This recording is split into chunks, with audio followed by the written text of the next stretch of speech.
if you have a goal and you're not there yet, then you have a bottleneck. And this is completely normal. Like everybody has a bottleneck. Like unless you don't have a goal. Because like, what is a goal? It is wanting something you don't already have right now. And if you are not there yet, then there is one thing that is stopping you from getting there.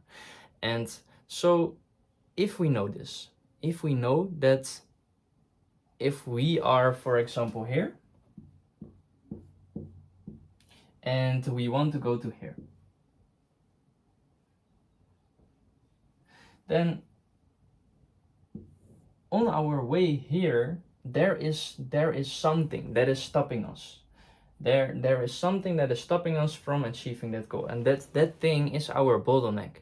And usually the biggest bottleneck is our weakest link. Our weakest link, because like we know this phrase, like you are only as strong as your weakest link. So then how do we find that bottleneck? How do we discover our weakest link? Well, this is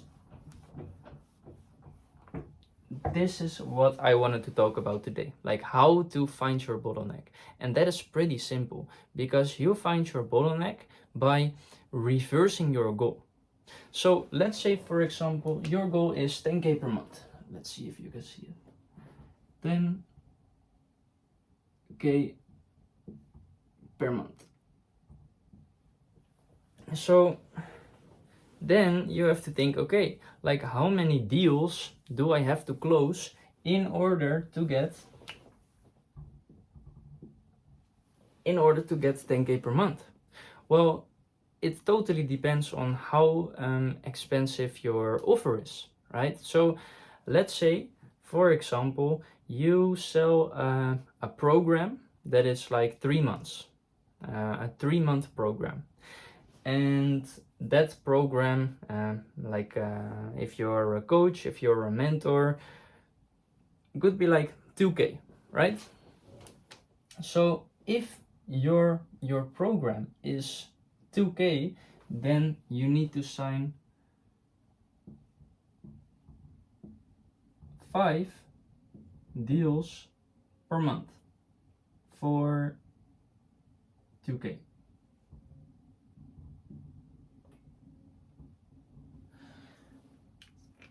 So, okay, like what do you have to do to sign 5 clients? Let's say, for example, your conversion rate is 20%. So out of every 5 calls, that you have, you sign one of those 5 clients, which is reasonable, right? That is not the best. It is also not the worst. It is just average, maybe. So then you think, okay, so if I have a 20% closing rate, so this this will be the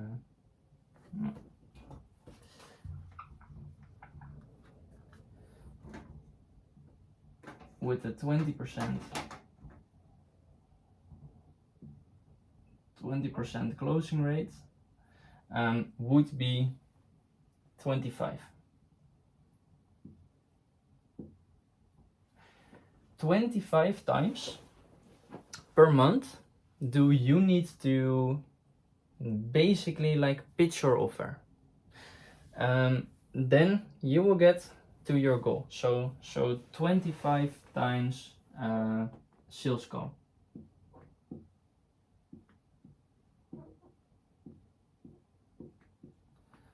25 times the sales call. Okay, now if that is like the per month, what would it be per week? It is about 6. So that is 25 sales calls per month. That is 6 calls a week. 6 times that you pitch your offer per week. Let's make it 7, just one a day, right? 7 times per week. 7 times, yes, per week.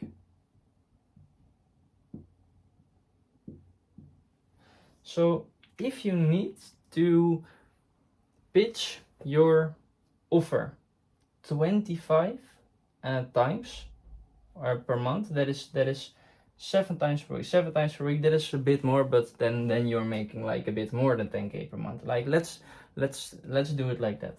So then you have to think, okay, like what do I have to do? Or no, never mind, because this doesn't really work out. 6 is better. If you need to close like 6 times per week, you need to pitch your offer, I mean, 6 times per week, then how many discovery calls, like how many research calls should you hop on? And this is again dependent on you, depending on your offer, like how many people of who you do research call or a discovery call with, how many people of them turn into a sales call. And for me it is like one out of 2, basically. Let's keep it like that, to make it easier. So if 1 out of every 2 research call turn into a sales call, then that means that we have to do 12 research calls per week. Let's write it down. 12 research calls. Cool. Now, then, once we understand that we need to do 12 research calls per week, then what are we going to do to get to 12 research calls per week? Right? And then it is probably what do you do to get on the 12 research calls? Is it outreach, for example? Is it content? Is it whatever? So how you can do that, for example, is by outreach, by reaching out to people. So if you want to do 12 research calls per week, how many people do you have to reach out to book one research call? Maybe if it is okay, let's say this is probably this is on the lower end. So if you do if you reach out to 10 people, then maybe one of them will hop on a research call with you. That is pretty decent. So that means that you have to do so this is like 1 out of 10. This means that you have to do 120 outreaches every week. Now this depends on whether it is warm outreach. Like if it is warm outreach, it is probably this. If it is cold outreach, so that means the person like doesn't know you, doesn't see your brand or anywhere, it is maybe like 1 out of 50 or something like that, right? But this of course depends on what kind of outreach you do. If you do warm outreach, then it is 1 out of 10 probably. That would be a fair way to price it, or like a fair way to frame it. If it is cold outreach, you probably need to do like a bit more. If it is directly like inbound, like for example somebody joins your community, for example, or somebody like if somebody joins your community, then they are hot leads, right? You have cold leads. If they don't know you at all, then it is probably okay. So this is the warm leads.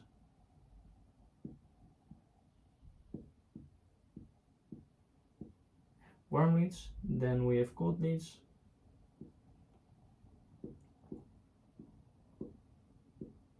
That is probably 1 out of 50. and then we have hot leads.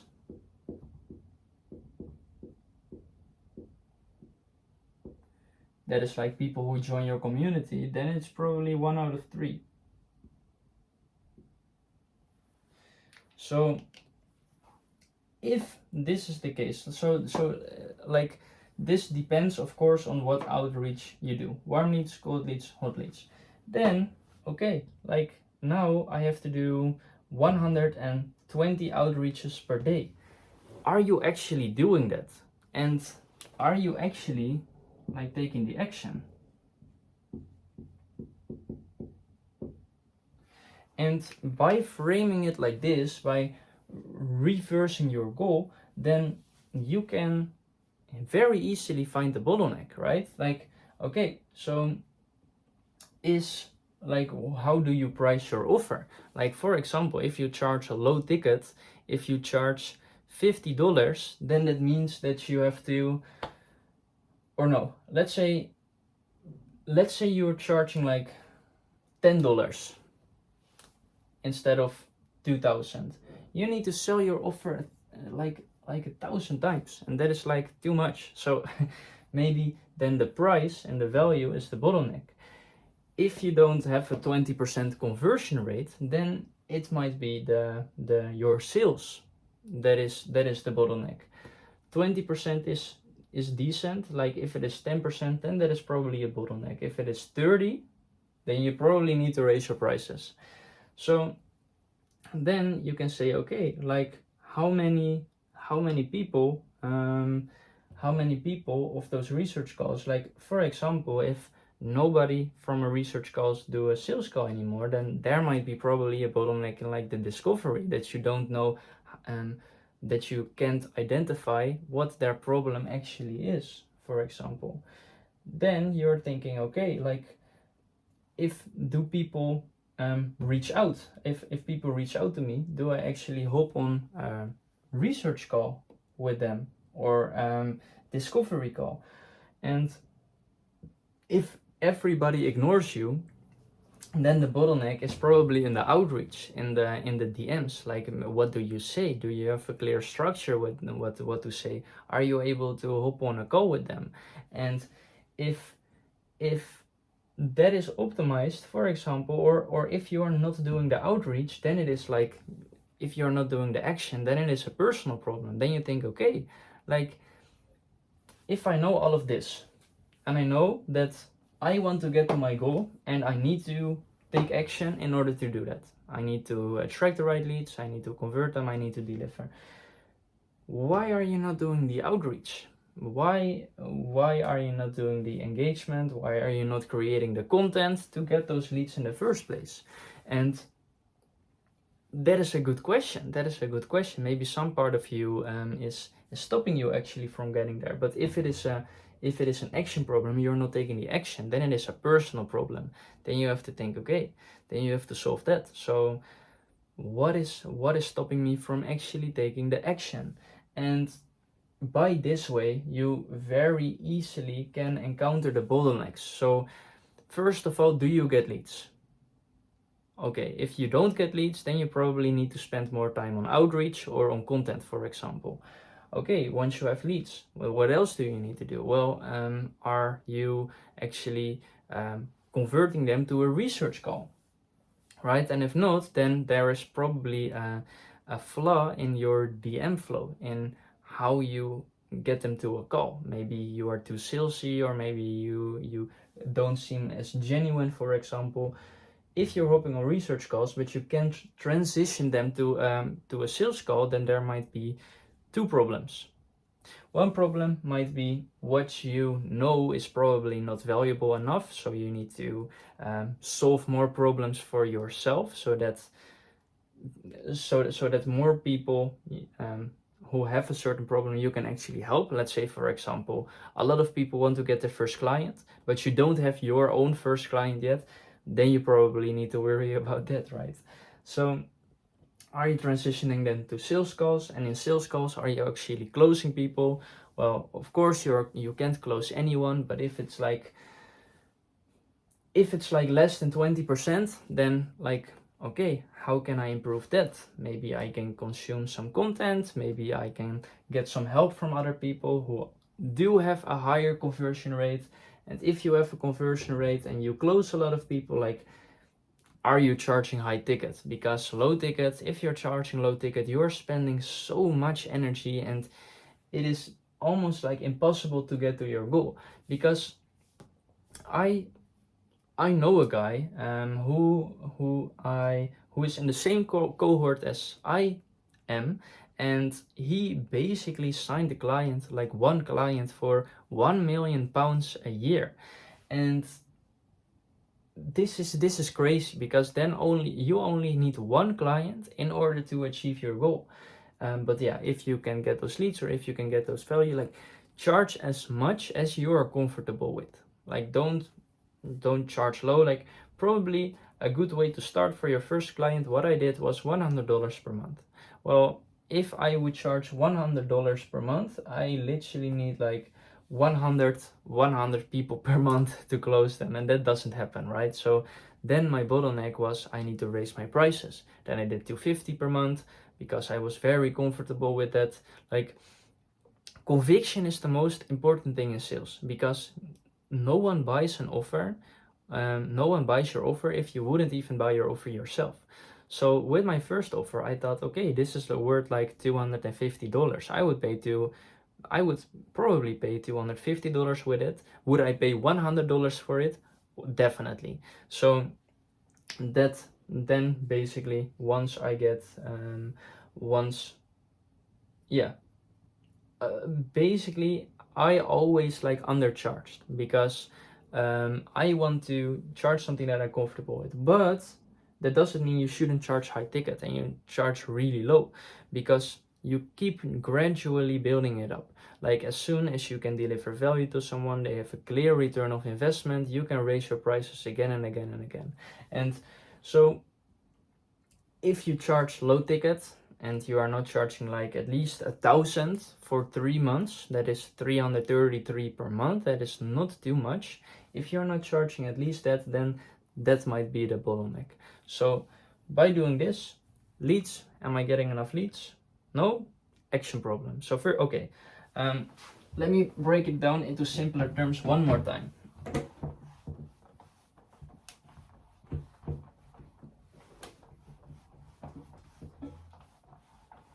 So, first of all, are you doing the action?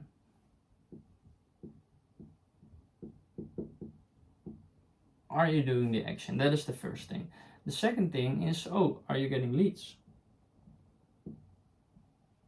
The third thing is, do you convert those leads into research calls?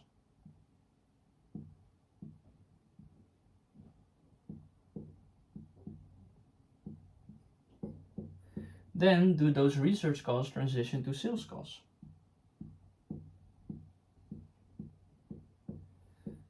Then do these sales calls eventually transition to clients?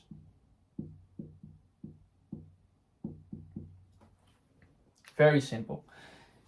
If you're doing the action and you're doing the leads and you're doing the research call, those transition to sales calls and those transition to clients, then you should achieve your goal pretty easily. And if this doesn't the case, then one of these somewhere in your funnel, like we talked about in the whole funnel, then there is a bottleneck, and your job is to discover that bottleneck and consume the necessary knowledge, gain the necessary skills, get the information and get the help in order to solve that bottleneck, so you get more money and you can eventually achieve your goals.